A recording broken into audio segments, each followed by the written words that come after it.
Arguably, the worst review of all time has just dropped. Again. For many years, it was kind of regarded that the Nostalgia Critics The Wall video was probably the worst review of a movie online. However, Alex Meyers has released the newest contender for that title. Alex Meyers, for those like me who didn't know about this guy until fairly recently, is a critic who primarily focuses on media aimed for children and young adults. So naturally, he decided to tackle Obsession. No, no, no, no, no, no, no, no, don't do that! Alex's review of Obsession seems to be overly sympathetic to its problematic main character, while glossing over several events of the film to misrepresent what the film is actually saying. In effect, Alex's video is less a review and more a response to discourse. In that sense, it's only fair that discourse responds back to him. And he's responded to that discourse with an apology that you can't actually watch on his channel because he took down both this review and the response. That's always a great sign that you're on the right side of history. Remember, the Nostalgia Critic didn't take down his review of The Wall, mind you. That's still up online. Alex, though, wants to scrub this from the internet. What is so bad about his review? Well, simply put, he glosses over many key elements of the original film. Obsession is not necessarily a super deep film. It's not necessarily the most complicated horror film of the year even, but what it is emotionally resonant. It's a human narrative that tells a very familiar human story. A lot of women identify with Nikki, the main love interest, quote unquote, of the film, whose free will is stolen from her by Bear, the protagonist. Bear makes a wish on a novelty item, a one-wish willow, asking for Nikki to love him more than anyone else in the world. And then she does, as though possessed by some magic, because she is in fact possessed by some magic. It's not a typical demonic possession story like, say, The Exorcist or Evil Dead. It's very untraditional. The entity isn't malicious, it's more like an AI almost, generating responses to satisfy Bear's wants while the real Nikki is imprisoned, often fighting to break free of said control. To determine if Alex's review was indeed as bad as everyone said, I dragged voice actress and friend of mine Lizzie Rose into a voice call to watch the whole review and see, hey, is it as bad as everyone says? Lizzie had just finished Obsession mere minutes before I started this video, so she is way fresher with this film than I am. I have described it as the best film I will never watch again. Like, it was very good. Glad I saw it. I don't think I could handle a second viewing. Also joining me was Movies with Mark, who had just finished his own retrospective of the review that you should watch because it's fantastic and way more in depth with Alex's greater body of work than this video will be. Alex starts his review by implying it's going to be a good faith interpretation of the film. Warning, this video is an attempt at a good faith nuanced look at the fictional movie Obsession and the characters therein, which will probably upset some of you for some reason. As we will see quickly, it is anything but that. Now, I don't make a lot of videos about horror stuff, but I mean, a semi-rom-com about a nerdy loser guy who gets the girl at the end. Well, this sounds like a nice, wholesome movie. This comment right here reflects a deeper issue with Alex's style in general, an inability to actually engage with genre on its genre's terms.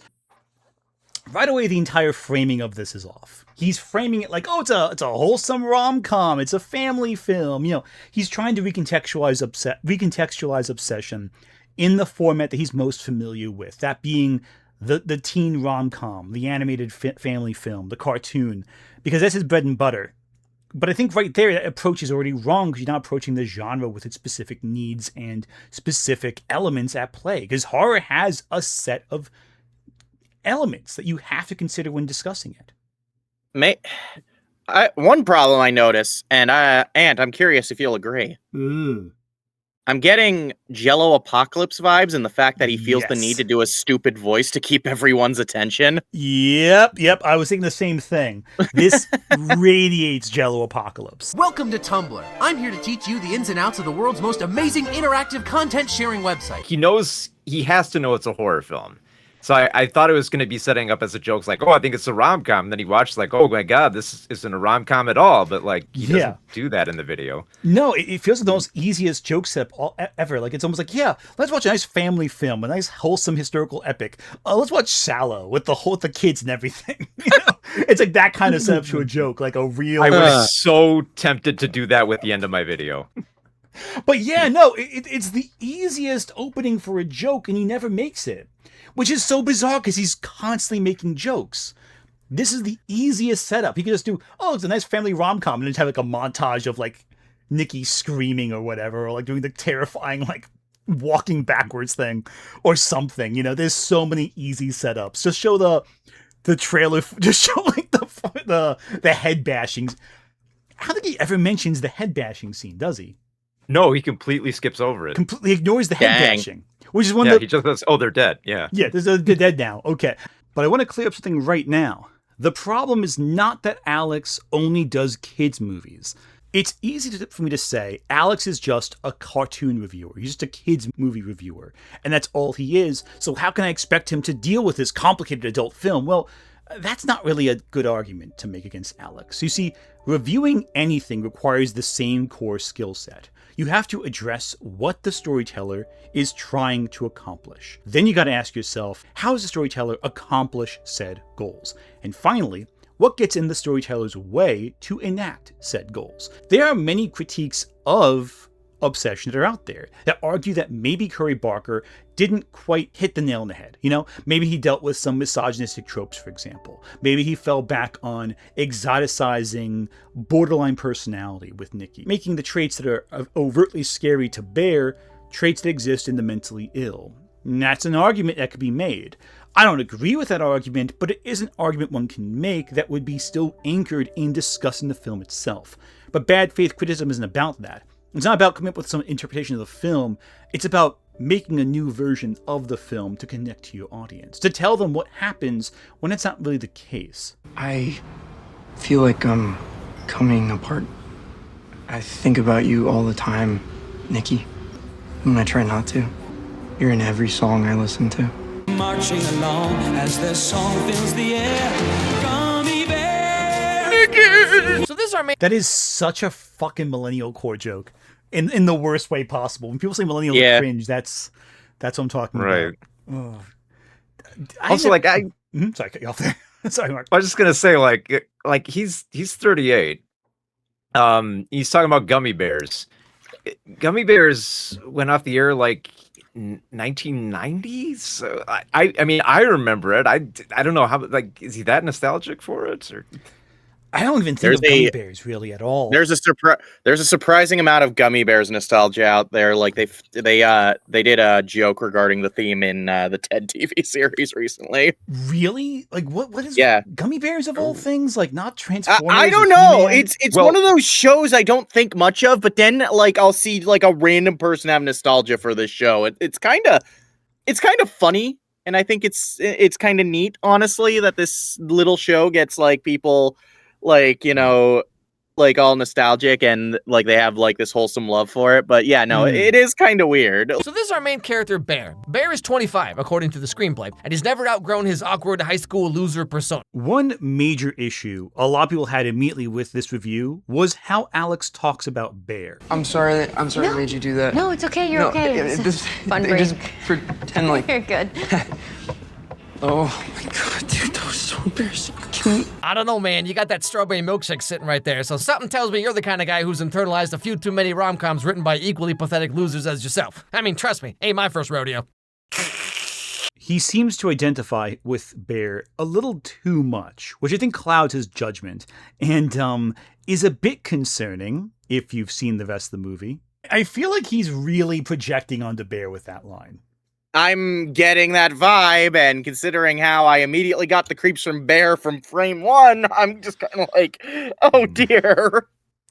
Yeah, it's really uncomfortable. Like, ugh. At this point, though, Alex frames Bear as just an awkward, innocent, nice guy. And that's a problem, a big one. On a first watch, you might be forgiven for thinking Bear is sympathetic. Just this, be careful with for kind of nerd who doesn't know what he's getting into, but still a good guy at heart. The whole movie is a critique of the nice guy. You know the nice guy, right? The guy who acts like he deserves a woman's attention. He deserves to be loved because he's such a nice guy, as though niceness is some merit that can translate to some profitable element of life. I do want to share something I said about Bear upon this first scene. I need to pull it up. I'm Blue Sky because I did like a thread of like non-spoilery reactions to shit in this hell yeah. movie. Oh yeah, Just let's hear because it. I thought it'd be fun. It'll be better review than what Yeah. he did. Yeah. No, during the first scene, I said, here's what I said. I said, he hasn't done anything that bad yet, but I already got a vibe from him. He's totally the type of guy who would say he supports the gays, but would try to get his lesbian friend into his lesbian friend's pants because he thinks he'd be the right dick for her. Yeah, well, that's all it takes to have conversion therapy. Just be the fucking God. I'm so sorry. Like, he is totally the guy that would act like he supports gays until, like, a lesbian rejects him. Let's be real. Like, Yeah. I mean, like, he's not like he would probably vote for Graham Plattner. I'm pretty sure. Yeah. Timely joke there. I'm so sorry. He would vote for Graham Plattner after the accusations. I'm sorry. It's terrible. That is probably the simplest explanation of him. Yeah. Yeah. He'd be like, I just like his policies. That's all. When you watch this movie, you get this sense that, and you know, I think we all are in agreement on this one. He likes the idea of a person rather than the person itself. He's Absolutely. He's so obsessed Absolutely. with getting Nikki. Once he has her, even before the creepy shit starts happening, he still treats her like an object. Like there's that one shot where they're in the dating montage, which we'll get to, where they're like sitting down watching TV and like she's looking at him and he like tilts her head back at the screen. It's so possessive and so like indifferent to what she wants, even though it isn't really her. It's the entity, it's the wish possessing Nikki. But it still is so indicative of someone who has no respect for his partner at all. Mm-hmm. Yeah. And I thought that visual was such a nice little key encapsulation of all the problems with this character. Like just a few little scenes that Alex completely glosses over in this entire review because he's not looking at that. But like it's small details like that that really expand on who a character is and what makes them tick, you know? Guys who think that they're nice guys are often, surprisingly, not as nice as they think they are. Because that's just a delusion they tell themselves to make them think they're entitled to someone else's attention. Especially if that's sexual attention. Ian is currently trying to help Bear practice how to ask out a girl named Nikki, the girl of his dreams. The other thing that should be apparent about Alex's review is how he talks about Nikki. In all the shots where he depicts Nikki, she's often overly sexualized, her rear is center frame, she's posed in a certain way, and keep an eye on this, it'll keep happening. This is a choice for a character who is repeatedly assaulted throughout the entire film. I don't know if this reflects Alex's inability to engage with female characters in film, or it's just his cheap attempt to keep his audience's attention, but both leave a bad taste in the mouth, especially for a film that seriously engages with the question of consent. Compare how he sexualizes Nikki, but infantilizes Bear. Bear goes home and finds his cat dead. Apparently it got into his grandma's medicine or whatever. No.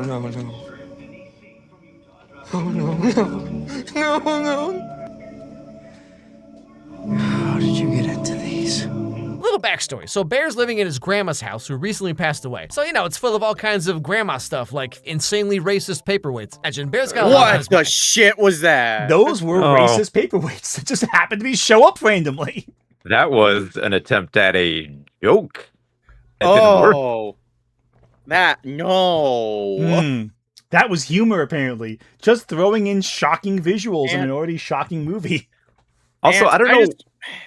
Go ahead. I don't know why he had to start with the somber moment of him discovering his cat. Like he doesn't play off it. He doesn't need it. I don't know why he went from that and then zoomed directly into the backstory. It's just the placement is weird. Yeah, like why? It's so jarring seeing this a genuinely upsetting scene. Like even though Barry sucks, like it really isn't funny seeing like his cat dying. It's deeply upsetting and deeply sad. And it's it's done very well in the original film. But like, Oh yeah.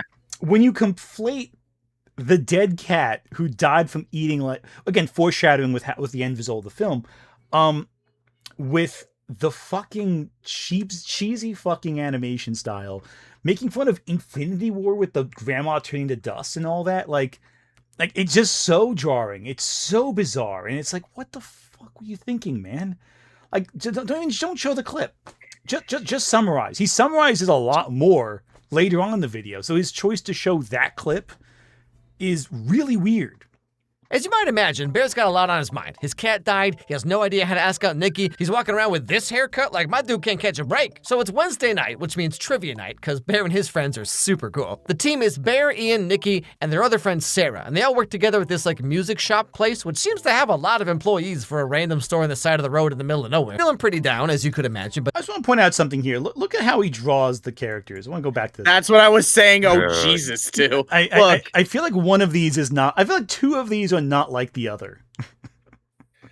It's just so weird. It's so off-putting. Like, I'm not against drawing characters in a sexual way. I'm the last fucking person who should have an issue with that. But when it's like side to side with male characters, it's so weird. Like, and it's such a big juxtaposition too, right? Mm-hmm. Like here are my doodles, and here's like still life class. Yeah, right. I'm gonna draw the hip dips and the hip bone at the exact same time. And armpits too. Jesus Christ. Also, the men are all bald and the women have hair. Like lots of hair. Like so much hair. God, I'm starting to remember why I stopped watching these videos. But it's horny, but in like a weird Pillsbury Doughboy way. I think you summed it up perfectly. Yeah. Well, I mean, Mark, I think, had that comment first, and I gotta give credit for him on that one. Okay, Mark. Yeah, I'm giving credit to you. Sorry, I gave credit to someone else. Yeah, no, I threw that out there. Yeah, I want everybody to recognize the Pillsbury Doughboy art styles. What Alex is ultimately doing is whittling down the movie to stock tropes. Nikki is the sexualized love interest. Bear is the helpless loser. And he doesn't really deviate from this interpretation of the film, no matter how much the film resists those stock tropes. And at this point, I wouldn't say he's being misogynistic at this point, but it quickly becomes that as we go on. But the seeds are being planted here. The seeds are really being planted here, and the trees are growing. And like, it's not even that, like, I know some people are going to be like, oh, well, he's just drawing sexy ladies. What's wrong with that? Nothing is wrong with that. Drawing sexy ladies is a service done to society, and I give you credit for doing it. That's not the problem. Right, like I said. Yeah. The context of it. Mm-hmm. Yeah, it's the contrast. Mm-hmm. Most viewers have a point where they're watching where they lose sympathy for Bear. In the beginning, he's shown to be sincere but kind of pathetic. The obsession of the title really seems to reflect his obsession with the idea of dating Nikki, because he's obsessed with that idea until he has the idea of it. You see, he never actually really dates Nikki. He never really is with Nikki. He's with a possessed version of Nikki that bends to his will. But at a certain point, Nikki is no longer frightening. She's just sort of this entity that's embodying Bear's desires. Bear becomes this monster in the film because you realize very quickly that Bear just wants to fuck Nikki. He just wants to possess her. Even despite all the clear red flags, this is not Nikki, there's something deeply unwell with her, he still has his way with her. He still makes love to her. He still sleeps with her. He still keeps her around and refuses to do anything to take accountability for his own actions, choosing instinctively to weasel around said actions. He knows early on what he can do to stop this and save Nikki. He can either kill himself or kill Nikki. Both options would relieve Nikki of the suffering she's going through. In fact, Nikki even begs for Bear to kill her at one point. But Bear always chooses the weakest route in every case. Even at the end when he's taking pills to do himself in, he tries spitting them out before Nikki makes a wish that prevents him from stopping his own end. At every point in the film, Bear is a coward. Even when presented with someone else's pain, he makes it about himself. He makes it entirely about him rather than her. There's something so selfish about that, and it kind of puts everything he's done up until that point in perspective. See, most of Bear's interactions with Nikki are superficial at best and intimate when Nikki's most vulnerable. It's all about servicing him. God damn it! Are you okay? No, I just dropped my crystal necklace down the drain. Oh, no. Crystal necklace. Bear, get out while you still can. But then again, Nikki is a hot Latina, so one can only remain strong for so long. Again, he relates so much to Bear, but Nikki is a sexy Latina who you can't resist, who also loves crystal necklaces. And that's the entire character as he sees it. I don't like the way he kind of objectified Nikki's Yeah. actress there. Yeah. No, thank you. It's very off-putting, especially because that's the primary way he talks about her. Jesus. Like, it's so off-putting and so weird. And it's fine if you think she's hot. That's fine, but like, Right, she's very attractive. she's a very like- beautiful woman, but like that's the only thing you're gonna talk. Well, actually, no, that's not true. She's a Mets fan, so you know that kills it right there. I'm kidding. Well, that sounds like a you problem, Ant. Yeah, exactly. I don't watch sports. What am I talking about? I don't care about that stuff. I do. Someone commented, when I objectify the women from iconic film, don't objectify the women. Shout out to Emery Palace for that one. That was good. That's very funny. I love that. Oh God, yeah. It's like, as a Latina, yeah. Latinas in chat, how do you feel about how Alex Meyers talks about fucking Latina women? The problem is Alex refuses to see Nikki as anything but said hot Latina, as we will see when he actually talks about her character. It's a fictional character, so again, the idea of a woman he's more fascinated with than like an actual person. Exactly. And through that lens, it becomes really clear, especially as we get to like the later portions, that he does kind of have the same vision of Nikki that Bear does in the story, as an object of desire rather than a person with wants, needs, and feelings, you know? Which I think is a big reason why you might relate to Bear more than anyone else. I'll get a pina colada. Pina colada? Don't make fun of my drink. What? I like a man who's in touch with his feminine. Hey, whoa, didn't ask your opinion, Nikki. So here we get a look at who Nikki is. And she seems like she's kind of one of those girls who's like those like ball buster types, you know? And she's always like, ha, bitch can't handle all this. I've never met a guy who can keep up with me. And then they just lay there like SpongeBob. Throughout this entire review, Alex is extremely demeaning towards Nikki, reframing her as this overtly sexual figure. The only comparison that he can make with her is that, oh, she lays flat in bed, like SpongeBob. When you take her to bed, it's like what? Like, what kind of connection is that? All this Like- from a discussion at the bar over drinks. I was Oh, gonna yeah. say, how did he get all that just from this scene? Like, that's Yeah. not like that's not who she is at all. What are you talking about, man? Yeah, like they only have a little. She can make jokes with them, but like it's funny too how like, and this is true in the film, how guarded he is with Nikki, but he's so unguarded with Sarah, where like he talks about like his dead cat with Sarah, but not with Nikki, almost as if he's like putting himself on defense against the person he's attracted to, but feels safer around women he's not attracted to, which is a whole complicated thing we could probably talk about for hours on and dissect. But like, I think it's interesting how like Alex extrapolates so much negativity about Nikki based on her making a joke that was like 2 seconds, you know? And it's not even like a mean joke. It's like a pretty lighthearted joke, I think.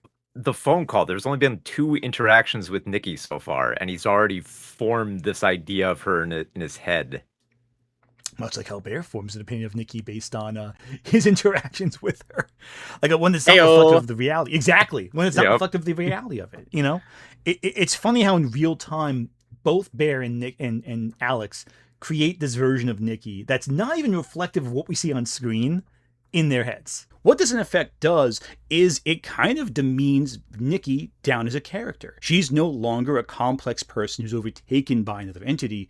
She's just an object who becomes an object again. See the issue there? When you objectify a character in fiction, you often treat them as less than human. You boil down their complex traits to be sort of this mush, essentially.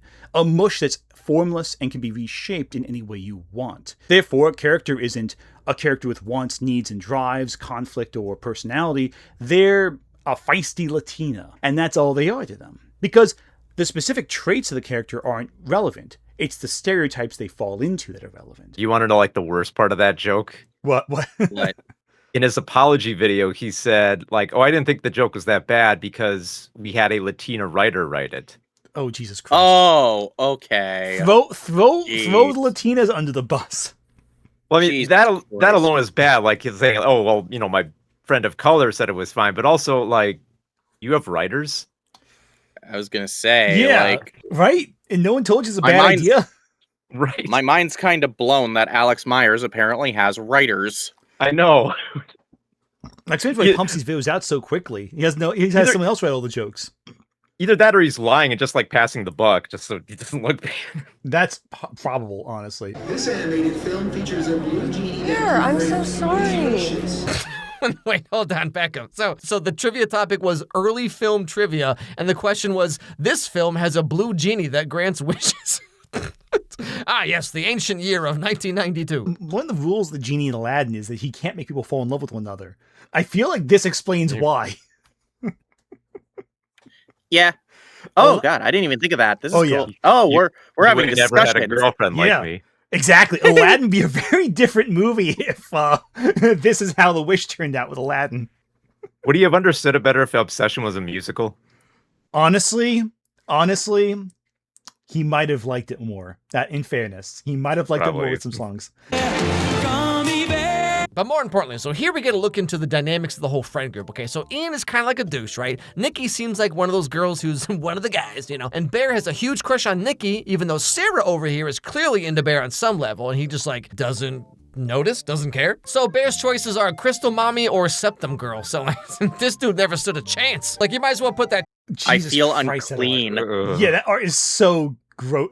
And I gotta look at his feet too. Center frame, he has the pickies out in his fucking It desk. gets progressively gross because he draws them like that, and then he comes in with like his teeth all out. Oh God, it's so weird. So Bear takes Nikki home, and of course on the way they have some kind of heart-to-heart talk, you know, talk about life, man. It's all very Life is Strange, you know what I'm saying? Come on, Max, let's get out of this town. I hate my dad. Just not happy there. Your reminder that Alex Myers has writers. Yes, yeah. He had to approve this joke at some point in time. Also, the Life is Strange mention was so fucking weird. Like, It's like, why? I mean, and the problem is what it ultimately does is makes fun of the movie for having characters talk about like their interests, which apparently Alex can't this is watch. just like Life is Strange. This is a lot like the Boss Baby, actually. Give me real Boss Baby vibes. This movie is. Do you like me?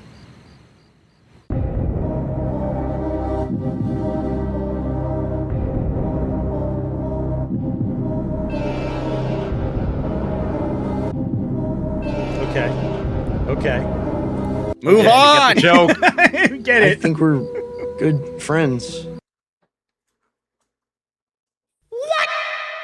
My dude, she's leaving anyway. This is your chance. She Yeah. says, do you like me? And then you say, what? Yes, I do. Also, apropos of nothing, I'm going to get a haircut, so don't worry. But alas, he's But like in this case, that's the character being the character because he's a sniveling little coward.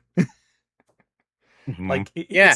it's not bad writing. It's good writing because the character is indeed a coward who fucks his own situation up more by just being him. And Not like, to mention I'm sorry, cut you off there.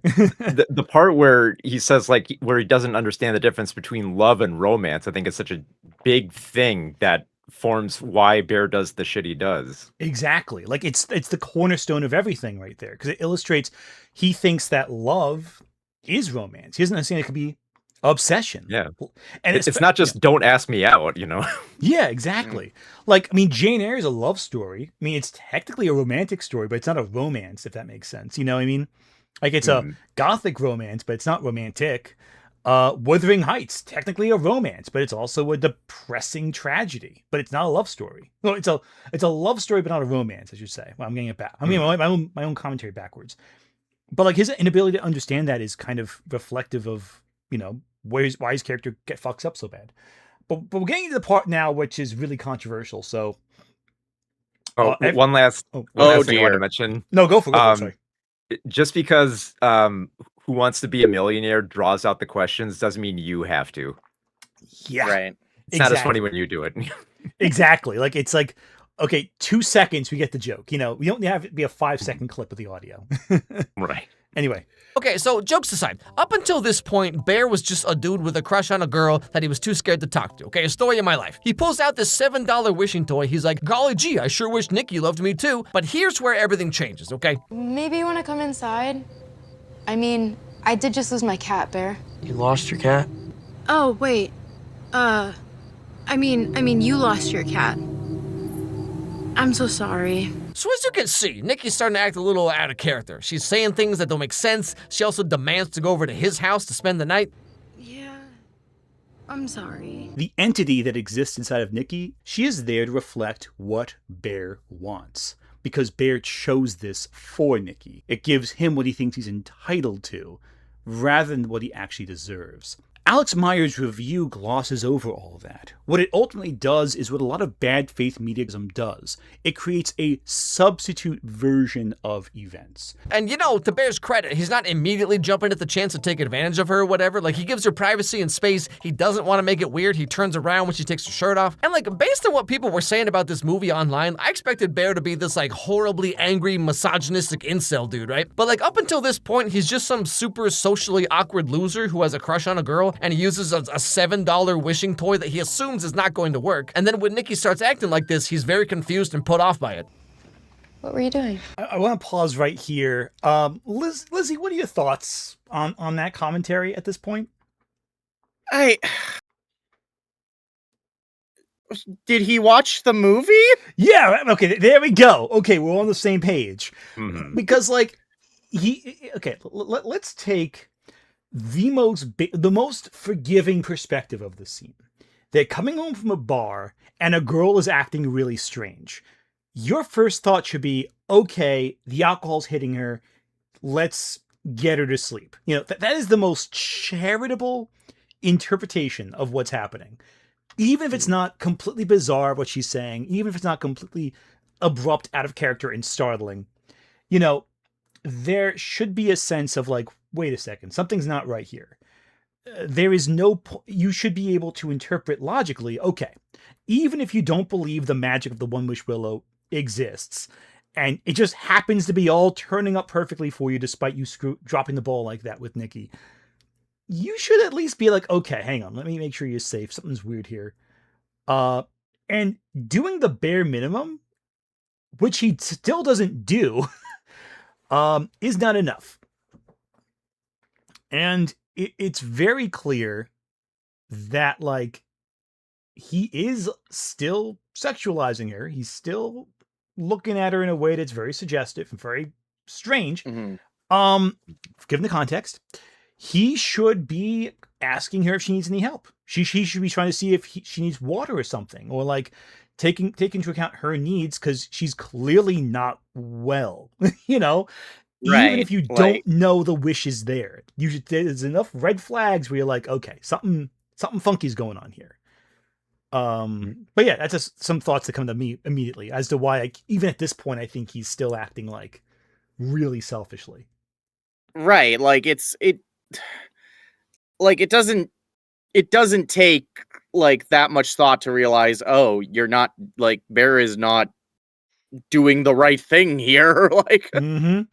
And that's yeah, I'm sorry, I cut you off. I'm so sorry. It's just what? How, Alex? How? Yeah, and that's just the bare minimum interpretation. Not even a super charitable, realistic one. It's I don't know. This, and it gets worse. It just gets worse from here. The big critique of this review is that he runs defense for Bear, and he argues he doesn't.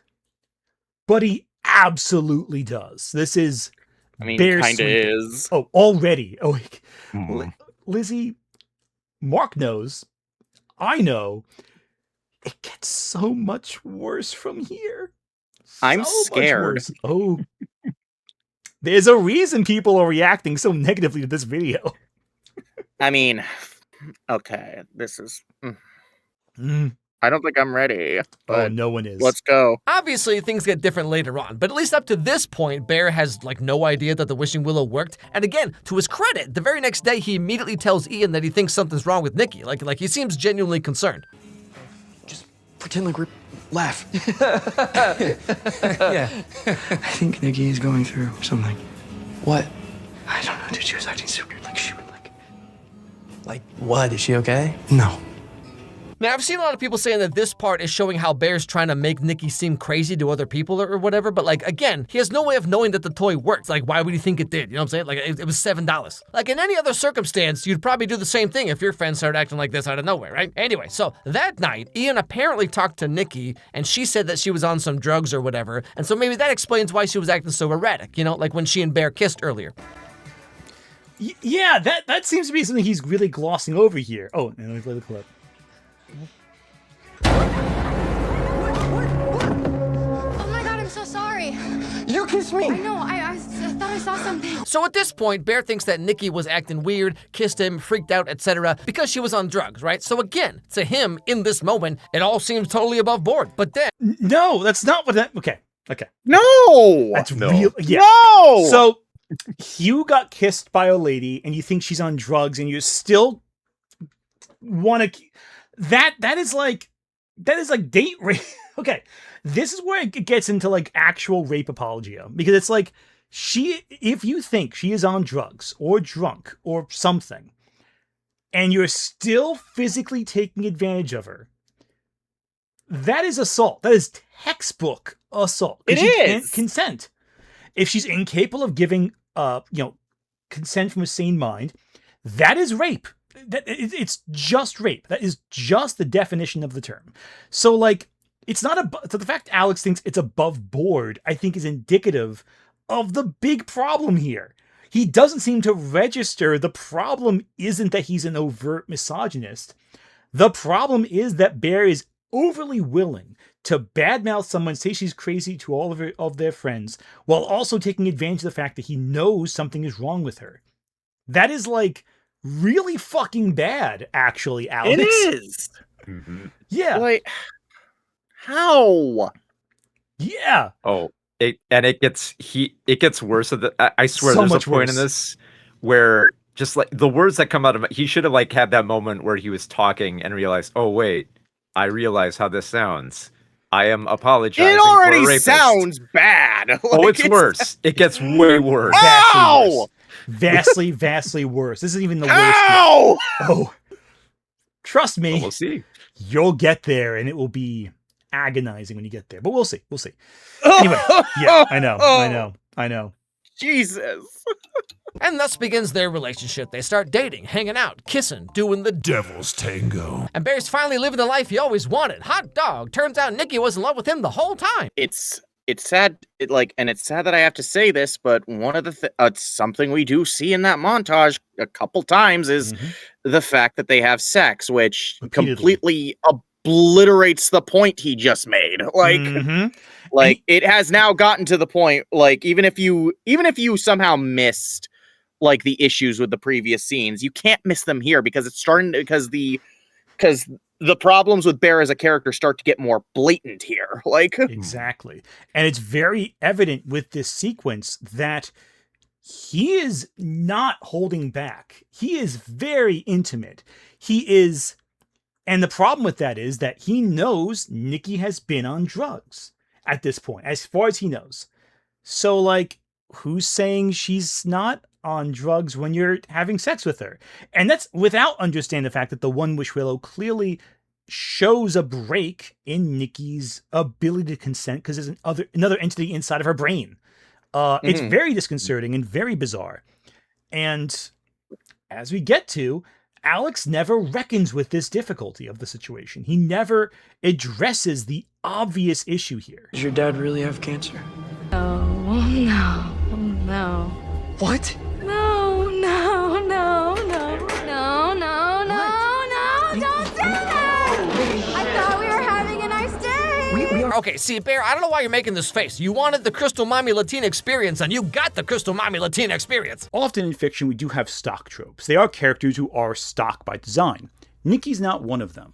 She's deliberately a very nuanced character. And by removing that nuance, what you ultimately end up doing is just removing the reason why the character matters at all. I'm going to share a critique I have heard of Obsession. Primarily, I heard this when talking online with Dead Domain, of all people. And this is like up on some social media site, I forget which one, like a public thing. It wasn't like a private DM thing. Some people have critiqued the movie for making making Nikki's scary traits indicative of borderline personality disorder. So kind of the idea that it's exploiting mental illness to create a sense of horror and dread. I don't subscribe to that perspective. I can understand where that complaint's coming from, but I don't think I agree with it. Yeah, that's where I'm at too. I get the critique. I don't align with it because I think Nikki is more. The thing I always think of with Nikki is I think the entity is more like an AI, like a chatbot who just regurgitates what you want to hear back at it and gets confused very easily and starts glitching out when you put the wrong input in. I feel like a lot of her actions feel like an AI going like crazy. I think that might have been the intent in some regard, if I'm not mistaken. I could be wrong, but it feels like it must have been on some level. I don't know if they ever confirmed that, but it feels like that sounds right. You know what I mean? Same with the backrooms to a lesser extent. I feel like that whole world feels like AI generated gobbledygook. But this is like, the idea is that it's so alien and so disconnected from humanity that it doesn't make sense, I think is so interesting, like as a concept. But like Alex kind of has the same perspective as that critique. That's, it's just girls being girls, basically. And it's like, well, is it? I am a woman, so I can offer my perspective. I am the expert here. You are the expert here. Lizzie, explain. So allow me to give you my woman expert opinion. Okay. This man is full of shit. End of opinion. Articulate and concise. I respect that. Right here, though, at the halfway point of the movie, he does finally start to realize that the wish actually worked. But like even then, like literally every rom-com is about trying to find a way to get the other person to like you, or you manufacture a meet cute or whatever, right? Like I've seen some internet comment threads where it's like, he only saw her as an object and wanted to remove her autonomy. That's why he made that wish. But like he didn't wish that she would do whatever he wanted, or I wish that she would become obsessed with me and me only. He specifically wished that Nikki would love him more than anyone, which is literally what everyone who has ever had a crush wants. Like every single fanfic about like, golly gee, I sure wish One Direction would kidnap me and fall in love with me all at the same time. Like as if half the girls who saw this movie haven't wished the exact same thing before. Hello, it is I, Willem Dafoe, from the movie The Lighthouse, and I've secretly been in love with you for years. Okay, but let's take a step back here. You're talking about teenagers with crushes on celebrities. This is a 25-year-old man we're dealing with in the movie. We're past college. We're past all that. And like he says, he didn't want to take away his autonomy. He just wanted to make her love him more than anyone else in the world. That's taking away her autonomy. That's what it is. That's what it means. He did, in fact, take away the autonomy. Yeah, exactly. It's like a freaking Arrested Development episode. If you're wishing for someone's brain chemistry to change, to make them more eager to love you, that is the definition of taking away someone's autonomy. Like the textbook definition, in fact, one might say. It's ridiculous. Completely freaking ridiculous how removed from reality this is. I mean, like, yeah, wouldn't it doesn't, like, even if it was like, not in high school girls, it'd still be wrong if it was switched the other gender around, which it feels like that's what Alex was arguing. Yeah, like yeah. Actually, I saw a comment somewhere. It might have been on your video, Mark. I'm not sure.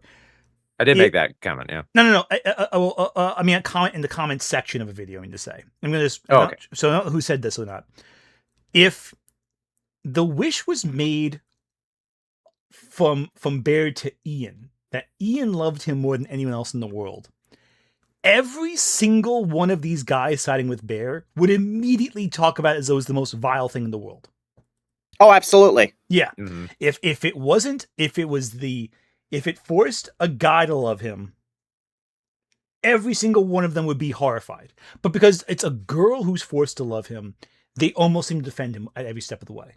Like, you have to look at the context, okay? If Bear had gone to the store specifically and been like, hey, do you have something that'll force a girl to fall in love with me? Or if he, like, searched on the internet for some kind of, like, weird ritual that's gonna make anyone fall in love with you, then yeah, that's some funky stuff, man. Or, like, later on, we find out that maybe Ian and Nikki have been hooking up, right? But Bear doesn't learn this until the very end of the movie. So, like, for example, if he'd found this out at the beginning of the movie and he was like, oh, so Nikki's just some slut that bangs every guy except me, huh? Well, I'll show you. Then yeah, he'd be like some misogynistic incel. But for at least half of the movie, he has no idea that this would work. And in fact, he's concerned for Nikki when she does change. To me, at least, it totally seems like a fanfic or whatever that he thinks would have no way of actually coming true. I'm not saying Bear is a blameless, innocent victim, okay? But I think some of you are a little too quick to attach motivation and subtext to this character that is not based on the movie. Like, it really seems like some of you want him to be a horrible, incel, intentionally malicious guy, regardless of what actually happens in the movie. No. It is! Curry!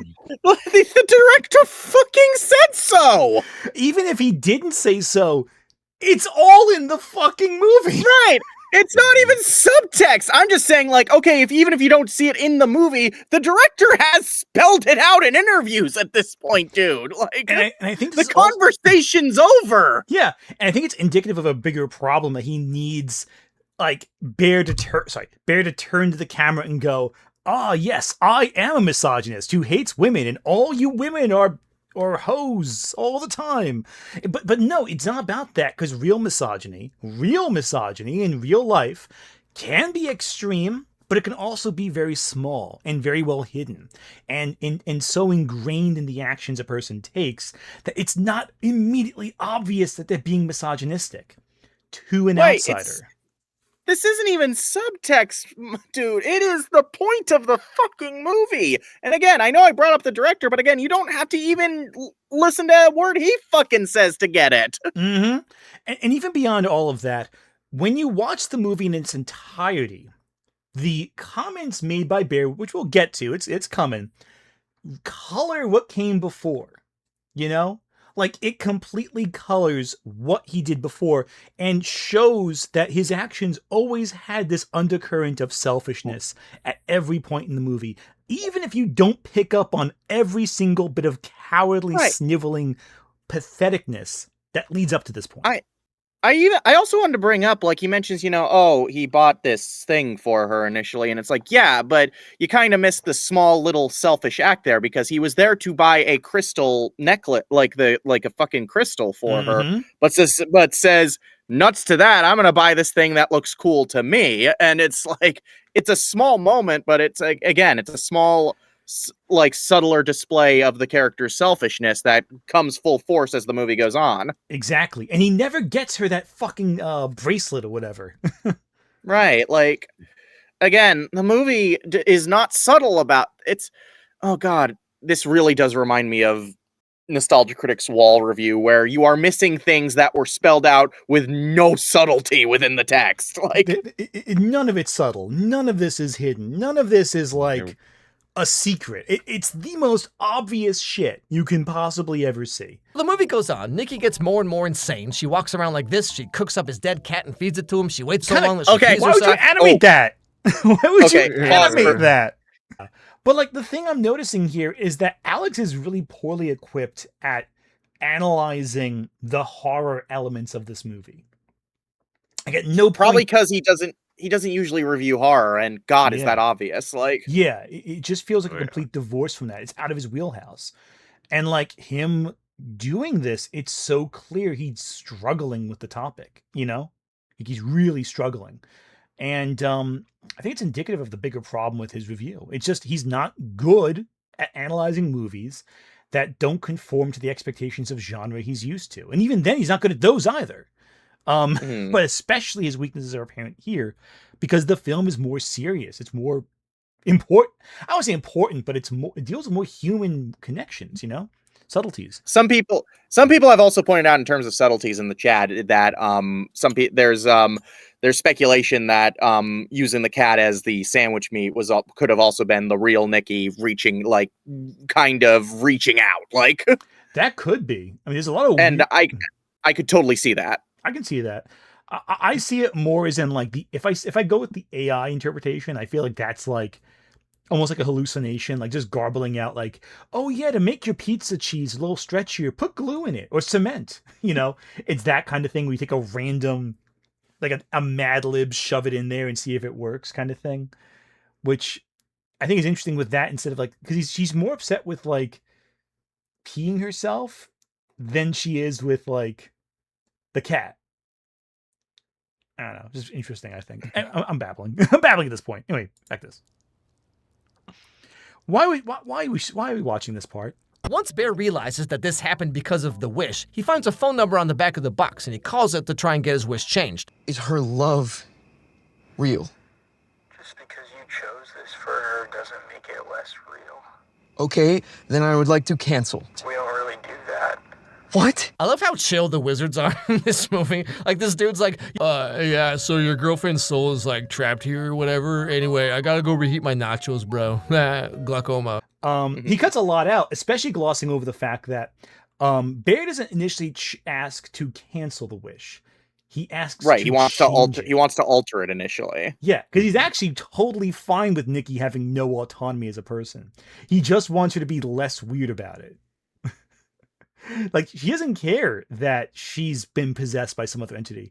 He just wants her to like not be as weird about it, or like piss herself and shit herself in the kitchen. That's all he cares about. He doesn't actually care about her autonomy as a person. And like, the fact is that that's one of the signs, if you didn't pick up on everything else, tells you Bear's an asshole.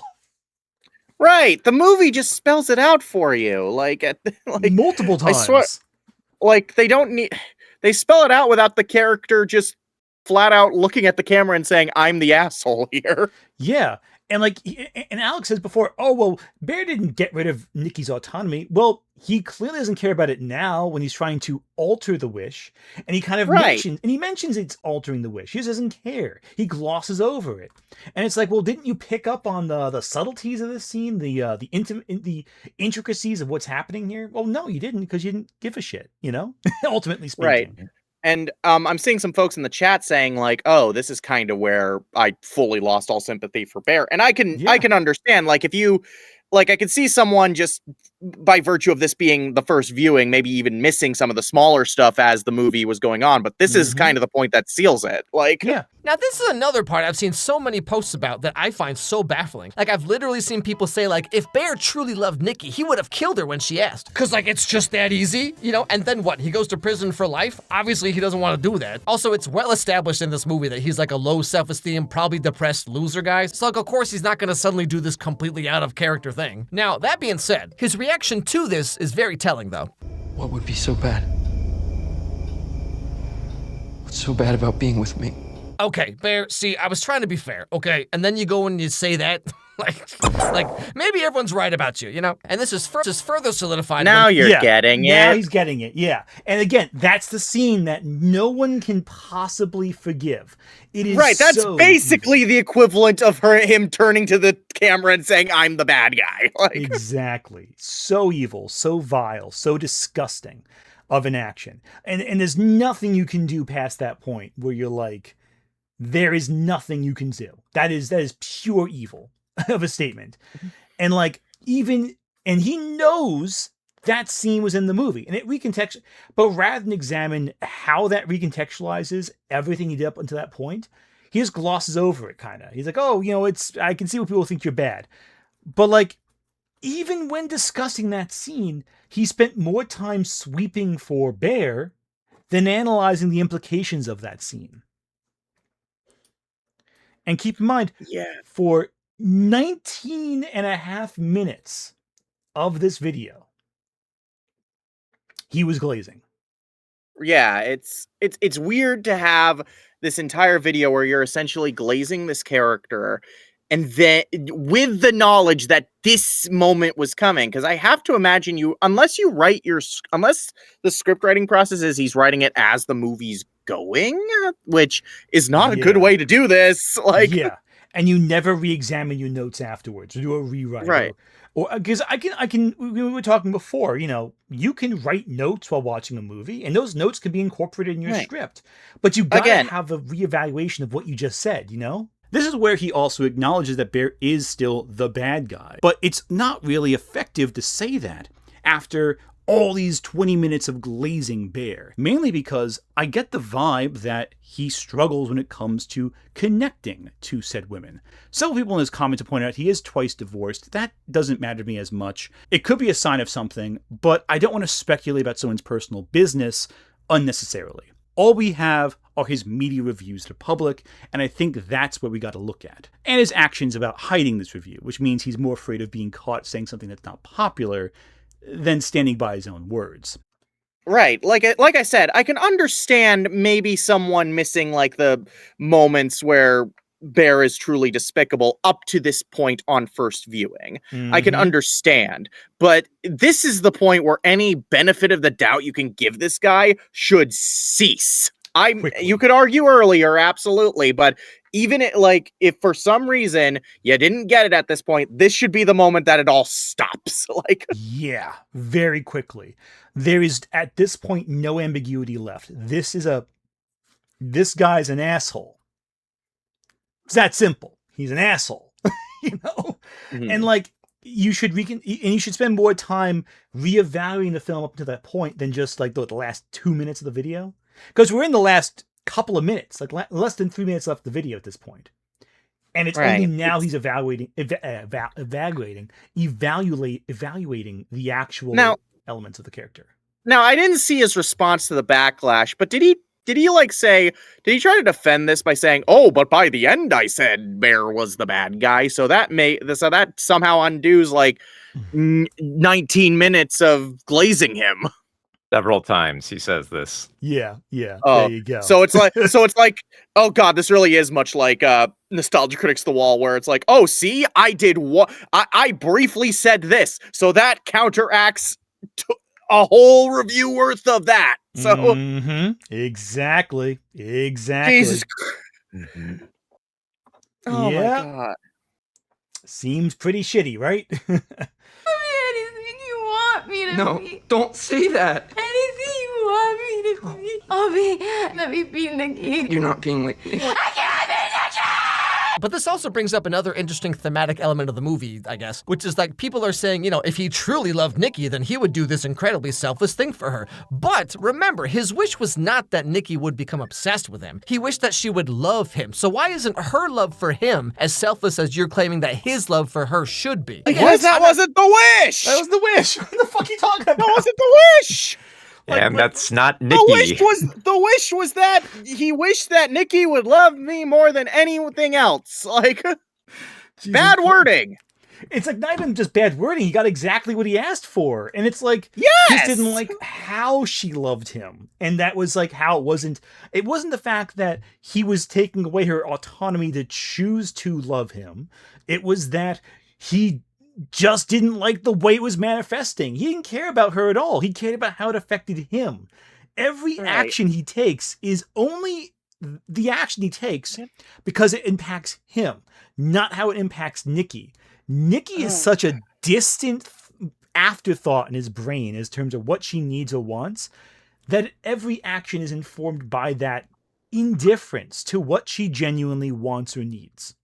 It's just what he wants. Can I just say, also a bit off topic, can I just say, seeing that scene again of her going oh, I can be anything you want, I'm sorry, I'm not good enough. God, that hurts. Yeah. You almost feel bad for the possession. It's one of the few possession stories where you feel bad for the thing possessing her. Because even she's getting screwed over. Well, just especially with the themes of abuse and everything, that just that hits. Yeah, exactly.